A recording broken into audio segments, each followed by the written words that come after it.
Asoy niining pipila ka mga flight sa MCIA. Ikansilar tungod sa airspace restriction dito mga katropa sa Middle East. Balita gikan sa to mga buhatan sa nasudnog kagabanay man regional nga buhatan sa gobyerno mga kaigsunan. Detalye sa balita sa Ironato kini pinagi sa pagpamati ni katropang Almi Mata. Live report.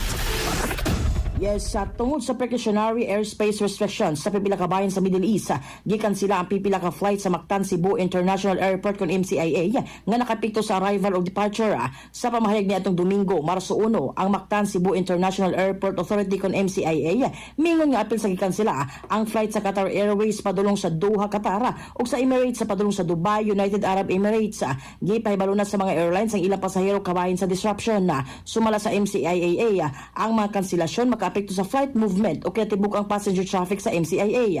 Ang airspace restrictions nagudikat sa kagrabing tensyong militar ug bagong mga pag-atake nga naglambigit sa United States, Israel ug Iran. Hinungdan nga pipila ka nasod sama sa Iran, UAE, Qatar, Kuwait ug Iraq ang misra og naglimit sa ilang airspace alang sa civilian flights. Sa advisory natong Pebrero 28, giyawag sa MCIA ang mga biyahero nga susiyon ang ilang flight status, mag-reconfirm sa booking ug i-update ang contact details sa dili pamuadto sa airport tungod sa posibleng delays, rerouting og dulang kanselasyon kung dugang kanselasyon.